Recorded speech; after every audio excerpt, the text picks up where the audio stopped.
Besnowed by John Bauer. Chapter 2. Love Smitten. Maybe it was the time away, but being back on the train after years behind the high walls of Veronum brought back a sea of memories. The tracks always seemed to lead to an impossible place as a child. We all thought of the giant steam machine almost as a friendly monster, a creature off limits that opened a gateway to another reality. And Veronum might as well have been another realm of existence with how it compared to life in Besnowed. Growing up, I never spoke to anyone from the city.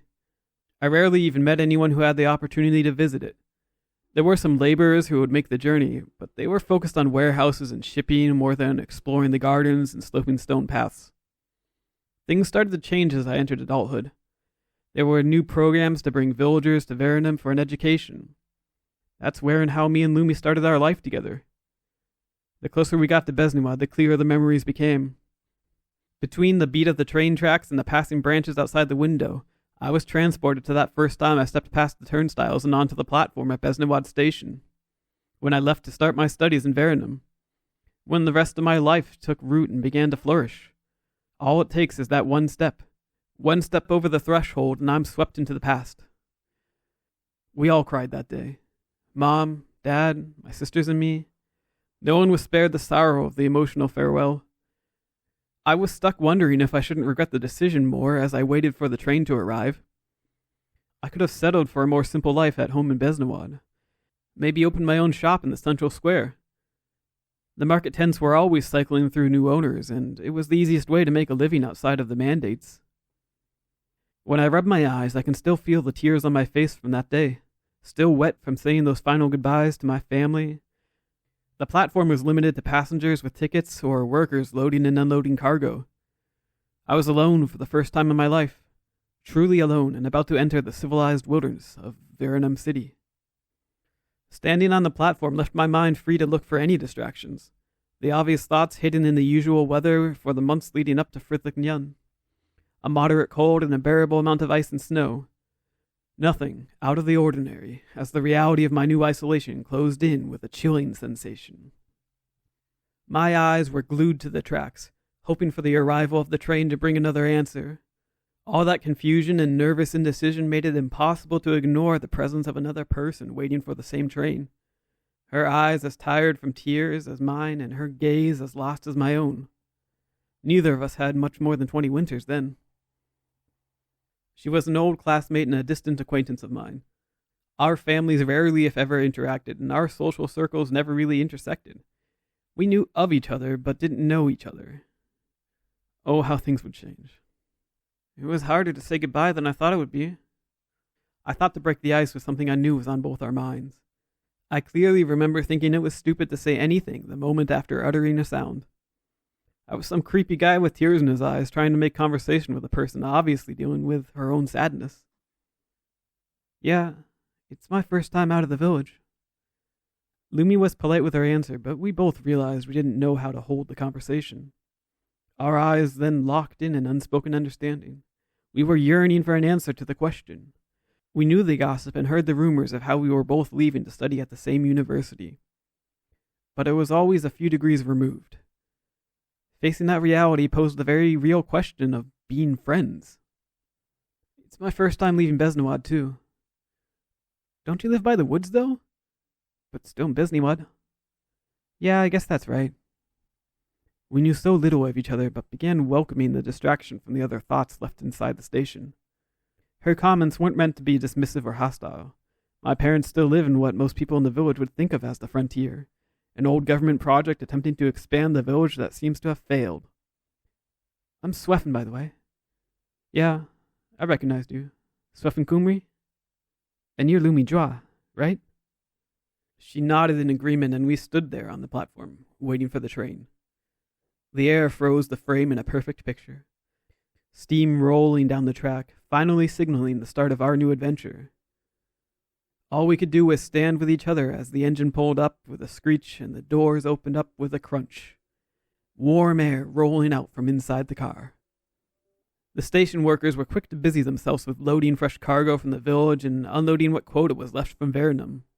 Lumber and mined ice, fur pelts and gas barrels, freshly grown mushrooms and quarried stones, cultivated grass and foreign snacks, local goods that could be sold for a profit across the strait, and basic necessities that were impossible to otherwise find in Besnowed. The trains were mostly used for freight like that. Passengers made up a much smaller portion of the cars.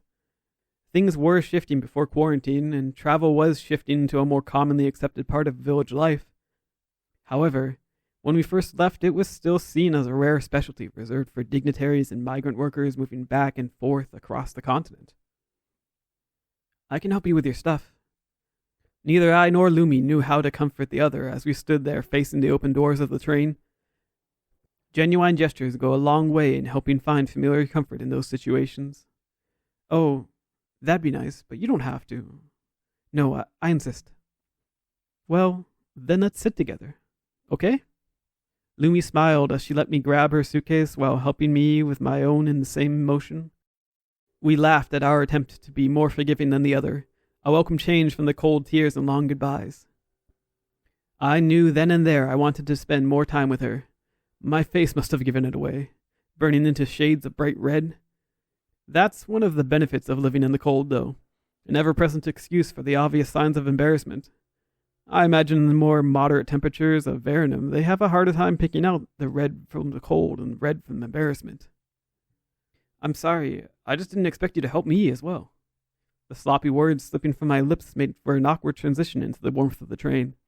Lumi simply smiled as we walked together to store our luggage in the economy class bins.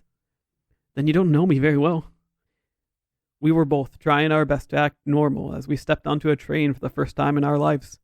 The long corridors and rows of seats were unlike anything we knew or had ever really seen. The closest image in my mind was St. Vincent's Church with all the pews in the main hall. What I would have given to be guided by her flame in that moment.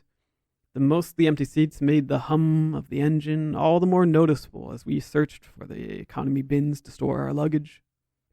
Over here! I called out to Lumi and helped lift her heavy bags onto the cheap shelves. The only other people in the car looked like they were students from other villages joining the same program. It feels different, Lumi whispered to me as we began walking down the car to find our seats. Our tickets already had specific arrangements, but it was clear there was more than enough space for us to sit wherever we wanted. You mean missing Besnowed? I mean how hard it was to say goodbye. Our eyes lingered for a moment as we held back more tears.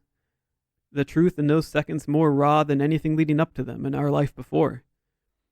True emotions beyond mortal comprehension, more similar to staring into St. Vincent's flame than looking at a person. She was my warmth. I was hers. I thought it would be easy too. I don't know how you talked about it, but my friends always thought I'd be the first to leave.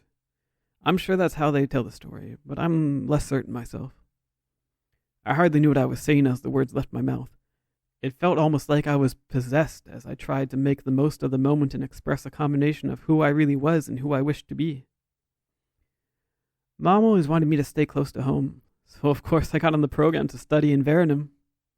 Lumi laughed at our shared experience and we settled into a couple of uncomfortable seats by a window. You think we'll see them from here?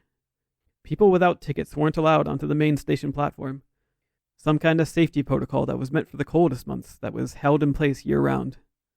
You could, and people did, leave the station and follow the tracks outside to wave goodbye whenever someone close left. Me and Lumi both knew our families would be there, chasing the train until it moved past the bend. I'm sure all my neighbors will be out too. We'll probably hear them setting off firecrackers as we pass. Lumi grew up in a development across the tracks from the central plaza. One of the first expansions of the village. A series of smaller oval-shaped stone homes built into the side of a hill. That's nice though, isn't it? Yeah, I like how exciting it all feels, but all the attention can be too much. I don't know, it's complicated. I guess that makes sense. It didn't make any sense to me, but somehow I could understand the sentiment behind the statement. The confusing emotion of what makes you comfortable and what makes you uncomfortable sometimes align at awkward angles. At least we get to spend Frithik Nyan at home. The school year starts a little after the big holiday season. The calendar works out nicely that way.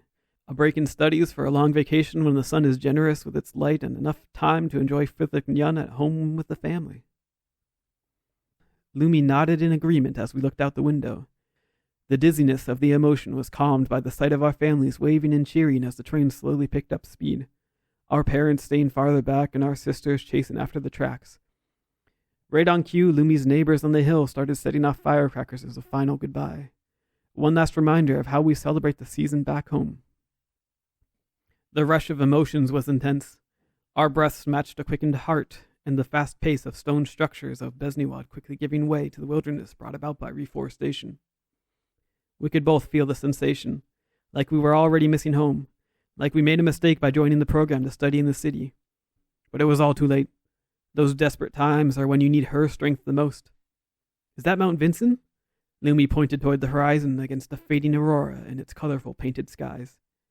Right on cue, St. Vincent chose to reveal herself to us, her flame, a guiding light as we found the strength to start the next chapter of our lives. It is, and just in time for an aurora sunset. You think we'll see the crystal spider? I don't think you can really see Bakeshi. Well, we can try. Lumi grabbed my hand and pulled me closer to the window, focusing on searching for St. Vincent's legendary pet. Something to keep our minds occupied. A welcome distraction from all the sorrow and lingering doubt about our decision to move so far away. I think I see the spider. I pointed randomly in the direction of the mountain, and Lumi's eyes followed with exact precision. She was taking it so seriously I couldn't help but let out a small laugh that we soon shared. That was something we could already share. We were both children of the Seven Saints. We both grew up celebrating the new year with Frithik Nyan. We were both from Besnowed, and knew what life meant for the village. Were you trying to trick me? Lumi gave me a playful shove as we laughed a little louder. There was a nice familiarity to the interactions, a feeling of home. Maybe? I'll remember that, Sweffen. The playful threats were moving more and more toward flirting, our eyes staying on each other for a few seconds longer, gentle touches inviting more warmth between our bodies. So, what are you going to be studying? I could feel the obvious attraction rising in the air. As a young man confused by all the emotion, I focused all my attention on continuing the conversation. International trade. I think I could get a good job working in imports and exports. She raised her finger to her cheek as she thought about that future. We were so much less certain than the academic paths seemed to suggest. What about you? I'm not sure yet. They told me I could just start general coursework and decide on something concrete further down the line. My truth felt lackluster in the face of Lumi's certainty. I really didn't know what I wanted to study and was even less sure about a career. All I knew was that I could live in Verenum and experience something new. You can do that? Lumi let out another laugh as she heard my answer. My situation seemed relatively normal for me and my family. My sisters were never very certain in their own studies and settled into stable careers in Besnowed. My indecision always seemed to be supported by my parents as well. Although, I suppose among my friends I was one of the last to have a clearer goal. The stronger pull towards loftier dreams was probably what got me into the program. A serious student with potential who didn't have his life set up in the village. I mean, I never really thought about it too much. I think I'll end up studying philosophy and see where that takes me. Wow. I bet you'll end up having more fun than me. We settled into a more comfortable atmosphere and started talking about all our expectations for the city. There were no judgments settled into the cracks of our mutual understanding. We were honestly curious and enjoyed hearing the other's stories. Leaning back into the chair with a more relaxed posture, we let out a deep sigh and reached for each other's hands. The way our fingers interlocked was instant perfection. There was an understanding beyond anything either of us had ever known, a comfortable calm in a single touch. All the anxious desires and wandering tension faded away as we let our dreams thaw. Every second we were farther from home, yet somehow we knew then we could survive and thrive if we relied on each other. We didn't know it then, but we were already in love.